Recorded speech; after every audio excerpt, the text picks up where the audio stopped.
വലിയമ്മ പട്ടിക്ക് വീട്ടിലേക്കുന്നേ? വലിയമാവൻ 2 പട്ടികളെ വളർത്താനുള്ള ഒരു പ്ലാൻ ഉണ്ട്. ശരിക്കും? അച്ഛാ, ഈ പട്ടി എന്നൊക്കെ പറയുന്നത് ഡേഞ്ചർ അല്ലേ? കടിക്കത്തില്ല അത്? എന്ത് കാടിയാമി, പട്ടികൾ അങ്ങനെ കടിക്കത്തൊന്നുമില്ല. അവര് നല്ല സ്നേഹമുള്ള ജീവിതമാണ്. നിനക്ക് അച്ഛന്റെ ടേസ്റ്റ് കിട്ടിയിട്ടുണ്ട് കേട്ടോ മക്കളെ. അതാണ്. എന്നാൽ ഈ പട്ടി എന്നൊക്കെ പറയുന്നത് മെനക്കേടാണ് അച്ഛൻ, പറഞ്ഞില്ലാന്ന് വേണ്ട. അമ്മക്കുട്ടി തന്നെ നീ. മക്കളെ, നമുക്ക് എപ്പോഴും മിണ്ടാ പ്രാണികളോടും സഹജീവികളോടും എപ്പോഴും കരുണയും സഹതാപവും ഒക്കെ ഉണ്ടായിരിക്കണം. പിന്നെ ഈ കൂട്ടിലിട്ട് വളർത്തുന്നല്ലേ കരുണയും സഹതാപവും ഒക്കെ. മക്കളെ, ഒന്ന് പൈപ്പ് ഓഫ് ഇടാം.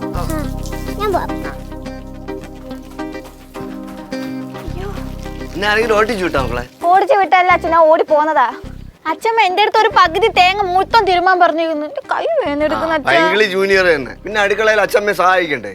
എനിക്ക് സഹായിക്കൊന്നും വേണ്ട, അടുക്കള പണിയുണ്ട്. മക്കളെ, ഏത് ജോലിയും ചെയ്യണം, പ്രത്യേകിച്ച് അടുക്കള പണി. എന്തൊക്കെയായാലും എനിക്ക് അടുക്കള പണി ചെയ്യണ്ട. അത് പിന്നെ പണി എന്താന്ന് നീ പറയണേ? ഞാൻ നേഴ്സിംഗ് പഠിച്ച് വേറെ നല്ല ജോലി മേടിച്ചോളാം. വേറെ ജോലിക്ക് പൊക്കോ, അടുക്കള പണിയും ചെയ്യണം.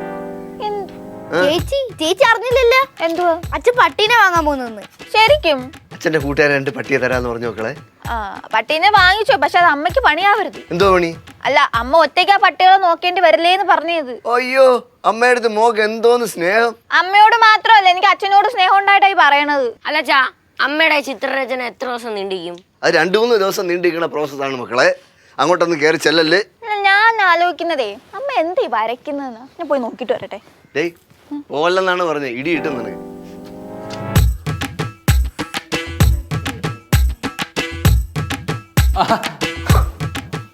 സുമ, ഞാൻ ഒരു കാര്യം ചോദിക്കട്ടാ? പറഞ്ഞോ. ഈ നാത്തൂന്റെ പെയിന്റിംഗ് പരിപാടി എപ്പോ നിൽക്കും? എപ്പോ നിൽക്കുന്നു എനിക്കറിയാം. എന്റെ ഉറക്കം. സുമേ, ഇത് നമുക്ക് എങ്ങനെങ്കിലും മുടക്കേ പറ്റുള്ളൂ. ഇല്ല പണിയെടുത്ത് നടുവിന്റെ ഉപ്പാട് തീരൂട്ടാ. എന്തൊരു സ്വഭാവം നിന്റെ ഇത്. ചേട്ടത്തി എങ്ങനെ വരച്ച് രക്ഷപ്പെട്ടെന്ന് നിനക്കെന്തോ കുഴപ്പം? എനിക്കെന്താ കുഴപ്പമെന്നോ? എനിക്ക് പണിയെടുക്കാൻ വയ്യ. നിന്റെ നട്ടല് വെള്ളമായിട്ട് നിനക്ക് ഇത്രയും നാത്തൂനോട് സ്നേഹമോ? ഇടി ചേട്ടത്തി വല്ല അവാർഡ് കിട്ടാൻ വേണ്ടിയിരിക്കും വരയ്ക്കുന്നേ. അതിന്റെ കൂടെ പൈസ എല്ലാം കിട്ടി നമുക്ക് 2 പേർക്കും കമ്മീഷൻ അടിച്ചൂടെ? നമുക്കല്ല, നിനക്ക്. എനിക്ക് അതുകൊണ്ട് ഒരു പ്രയോജനമില്ല കേട്ടോ. എങ്ങനെ സാധിക്കുന്നില്ല നിനക്ക് ഇങ്ങനെയൊക്കെ പറയാൻ? എടി, കഴിഞ്ഞ ദിവസം ചേട്ടത്തി നിനക്ക് കടം തരുന്ന എന്റെ കണ്ണുകൊണ്ട് കണ്ടാന്നല്ലോ. തന്നില്ലെന്ന് ഞാൻ പറഞ്ഞില്ലല്ലോ. അത് കടമാണ്, അല്ലാതെ ദാനം തന്നതല്ല. തിരിച്ചു കൊടുക്കണം അങ്ങോട്ട്. എന്നാലും ആ മനസ്സിൽ നീ കാണാതെ വരുന്നത്. നന്ദി വേണം, നന്ദി. എനിക്ക് കുറച്ച് നന്ദി കുറവാ. എന്റെ സുമ, എനിക്ക് നിന്നോട് അടി ഇടാൻ വയ്യ. നീ ഒരു കാര്യം ചെയ്യും, കണക്ക് ബുക്ക് ചെയ്തല്ലേ എഴുതി വെച്ചോ, പിന്നെ ഞാൻ തീർത്തു തരാം. പിന്നെ തീർത്താ മതി.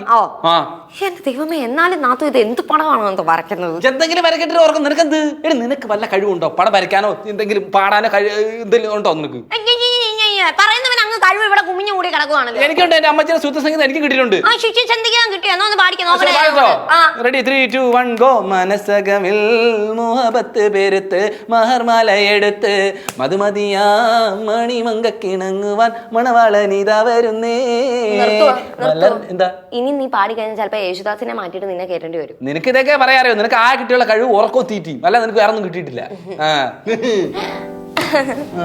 സുമേ, എന്താ കുമേ തമാശ പറഞ്ഞല്ലേ ചേച്ചി? നിന്റെ പാട്ട് പോലൊരു പാട്ട് വേറെ ഇല്ല. അതെ, നാത്തുവിന്റെ പടം വരെ മുടക്കാൻ വേണ്ടിട്ട് ഒരു ഐഡിയ പറഞ്ഞു. നടക്കത്തില്ല, ഉറക്കം നടക്കത്തില്ല. ഒരു പരിപാടി നടക്കുന്നത്. നീ പാല് കൊണ്ട് പൊൻപായസം ഉണ്ടാക്കി തന്നാന്ന് പറഞ്ഞാലും ഞാൻ സമ്മതിക്കൂല. നീ സമ്മതിക്കണ്ടടാ. സമ്മതിക്കത്തില്ലടി. നീ സമ്മതിക്കണ്ട. നീ പോടി ചേച്ചി, ഞാൻ സമ്മതിക്കൂല. നിന്റെ ചേച്ചിയാ ഞാൻ. കാറ്റ് ഇങ്ങോട്ടും അടിച്ചിട്ടുണ്ട്, എനിക്കറിയാം ഐഡിയ ഉണ്ടാക്കാൻ. അനിയനാണ് ഞാൻ. ആ കാറ്റ് ഇങ്ങോട്ടും അടിച്ചിട്ടുണ്ട്. എന്നാ നീ ഇവിടെ ഇതെങ്ങനെ അറിയാം.